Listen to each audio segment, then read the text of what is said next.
Okay guys, I wasn't going to make this video and I'll tell you why. First of all, if you Google how to strip a car down to bare metal, you'll find two things. Number one is that there's 100 ways to do it. And number two is that there's a guide to tell you you're doing it wrong for every way that you do it. Did that make sense? So basically what I'm saying is that if a guy saw me using a grinder on a car, he'd, oh my God, what are you doing? Well, listen to me, fella. I didn't have an air compressor at the time that I was using this, and even after I got an air compressor, the grinder seemed to do a better job than anything. So shut your damn mouth. All right?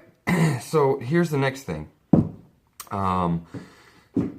As far as aircraft stripper goes, which I definitely used, it took me 3 cans of this crap to finally figure out how to really use it and use it to its full potential.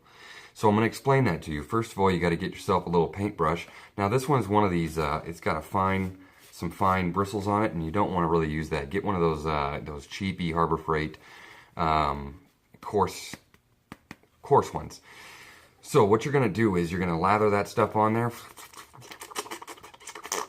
And you're going to let it sit. But before it dries, don't let it dry. Before it dries, get a little more. And I mean, really work it in there. Work it in. Work it in. And you'll see it start to melt, and it'll get on your paintbrush. Your paintbrush will turn the color of the paint of the whatever you're stripping. And that's when you know it's starting to work real good, okay? And now, before it dries again, get your scraper and start scraping it off. Now, I do have one more panel to do, so I might go ahead and show you guys a video of how to use aircraft stripper, but that's just a basic rundown of how to do it. Really work it in there. Don't ever let it dry, because once it dries, it's nasty to get off, and it's just a pain in the ass. Now, after it dries, I found that taking a wire wheel and a grinder really strips it down nice and clean and just does a really good job. And whatever that doesn't do, you can take your orbital electric sander here with some 100 grit or whatever they got at Harbor Freight. This is what I used. Boom, that's what I used. And it worked really, really well to just really get it cleaned up. Now, in the meantime of doing all this, I did go out and get myself a 60-gallon air compressor, and I bought myself a DA sander. And I still find myself using the electric one. And maybe that's just because I haven't really... First of all, I don't like this thing. It's really, really freaking heavy. I'm not saying this is a bad tool. It's just a really heavy tool. So I probably want to get a palm sander or something like that. And maybe even something better like I was originally going to buy a Hotchkiss sander, and the lady who's going to paint the car, which you guys will meet soon, she told me not to do that. She said that at her shop, the guys just go out and buy, or the shop buys every new tech, just like a plain Jane Craftsman sander. So I'm not really pleased with Craftsman anymore as of lately, so I went and bought a Cobalt instead. It was $50 at Lowe's. And like I said, it's just really heavy. So they had a $100 Palm DeWalt sander there that I really wanted, and I'll probably go back and get, but not right now. So anyway, that's that. So I haven't really used the air compressor to its max potential yet, but we will. Now, here's another thing. I had a lot of Bondo. I had a ton of Bondo on my car, and I'll tell you what, this right here, which attaches to your grinder, boom. It's a little carbide disc. You can get them at Harbor Freight. They're about $4 or something like that. Item number 6571. Those are the bomb, dude. I mean, these will strip everything down. They don't guff up the metal or anything. I mean, these are what you want. So go out. I've used about probably more than 5 of these already, and they're worth it. So get these.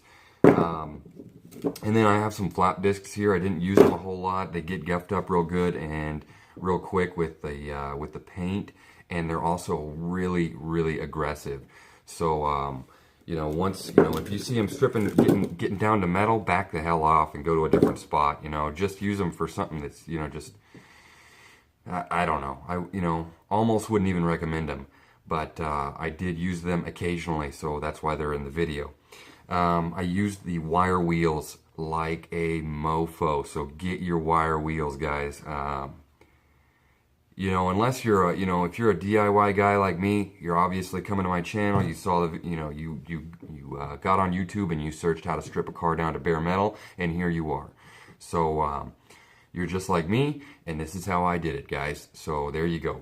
Now, I would like to point out that no matter what, direction you take to strip this car down, it's going to take a lot of time, and it's not going to just strip right off. I mean, it takes a lot of time. I'm still not done. The car is 90% stripped. I have one fender left, and then I have to go back through and clean up the whole rest of the car. You know, there's little spots here and there, and blah blah blah. So I've worked on it for, I've probably got 20 hours in it. Yeah, 20 hours probably. 20 hours in stripping that car. So don't think you're just gonna do this super duper quick there. Alright guys, I did get some nice paper to go with my DA sander for the air compressor. These were at Lowe's. I don't know if these are nice or not. Gator brand, whatever. I got 120 and I got 80 grit. Now here's some other tools that I got that if you're we're pretty much done talking about stripping a car down to bare metal. This is pretty much every way that you can possibly do it, and I use them all. So that's what I suggest to you guys. Go out and get yourself a grinder, get yourself an orbital electric sander, maybe a big buffer or something like that. Get yourself a compressor if you can. If you can't, don't worry about it. You can get this stuff done. Get about 3 or 4 bottles of this shit, and you're gonna get that car stripped. So now we're going to talk about tools. I got some tools recently. We're going to have to do some body work. So I did get some of these. These are butt welding clamps, and we'll show you how to use these here very, very soon. Then I was on Facebook and saw this thing, and it said $10, and I was like, I don't even know what that is. Let me Google that real quick. It's a spot weld cutter kit, and premium spot weld cutter kit, item number 11096. So I looked it up, and this thing is $50, brand new, and this was in the package. I threw the package away already, but it was in the package. So I messaged that lady right away and said, I'm coming to get it. Where is it? And picked it up for $10, and that's basically all it is. It's just some cutters, a little drill bit there to screw it in on, and we may use this, we may not, I don't know. I haven't had a need for it yet, but this is basically if you wanted to weld in a brand new panel, you could use this to take off the old panel, because all these panels on these old steel cars are spot welded in, so this will remove those spot welds. So pretty nifty little tool. Picked this up, Harbor Freight, 27 bucks. It's a little sander, has these little discs that go on there.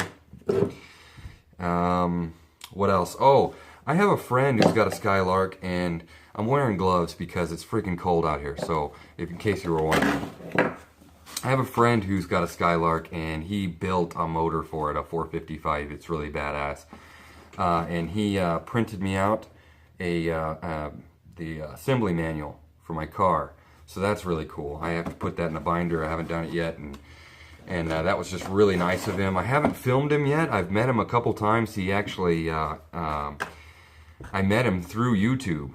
He emailed me, commented on a video, and I said, hey, email me, and he did, and went over to his house and saw his car, and he's got a really badass engine built for it.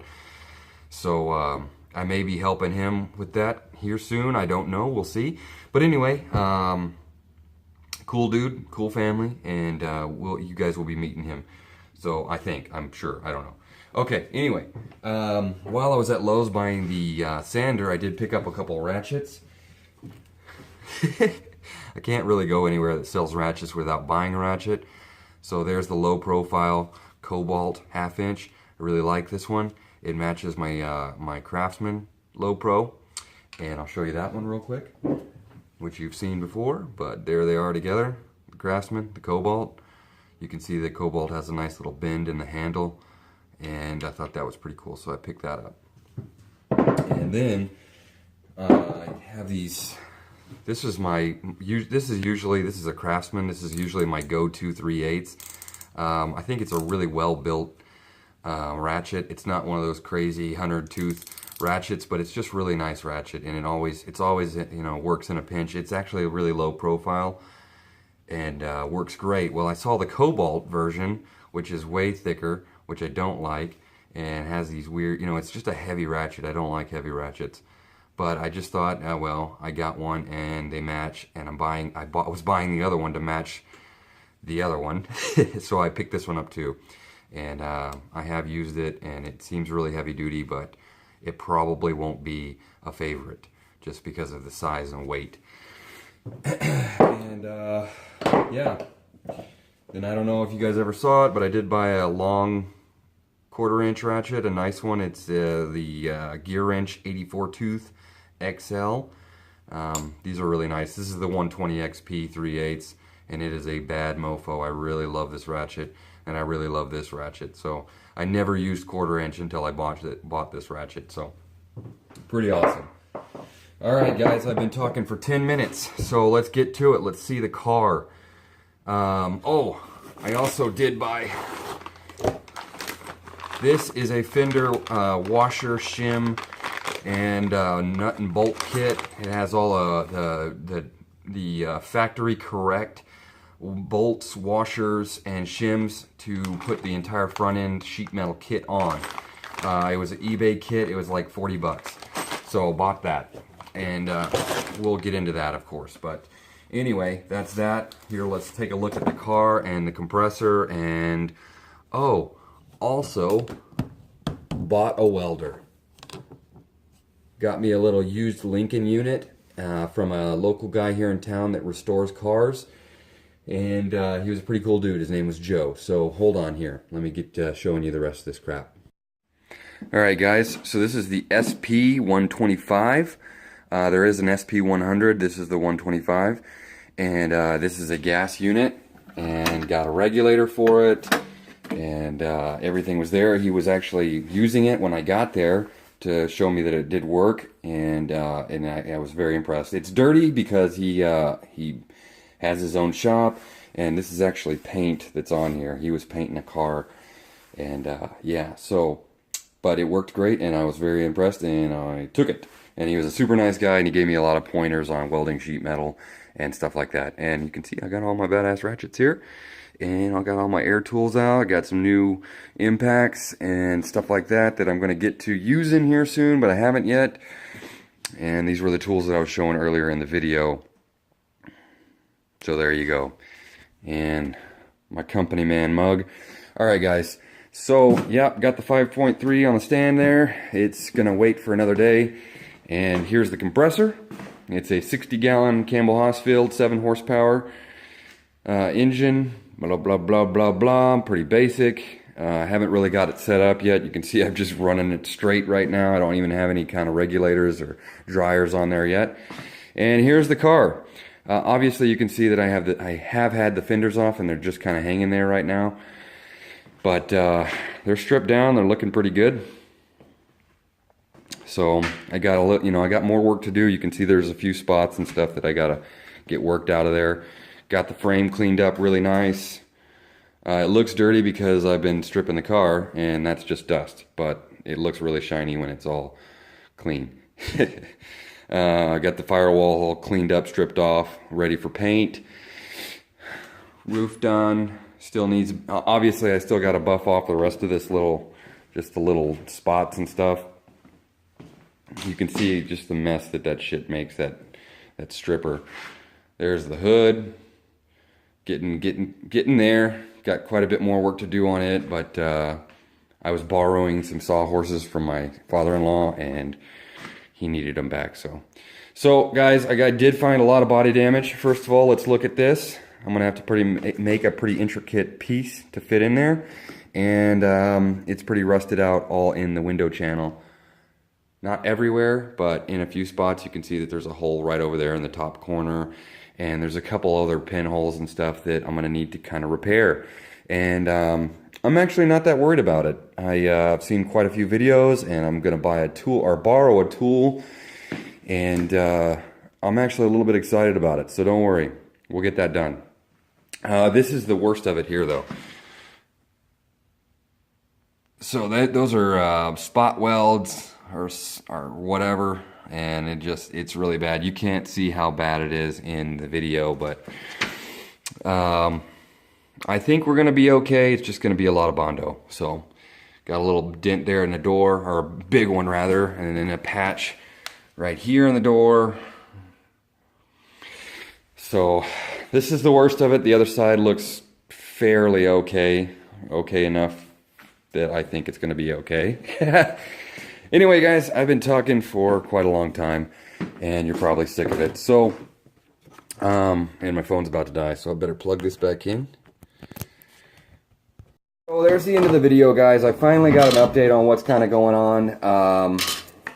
I've been looking into some turbo things for the 5.3. I've seen a lot of guys do junkyard 5.3s, and they just get $1,000 turbo kit, slap it on there, and then they got 500 horsepower. Wave your hands in the air if you just don't care. So,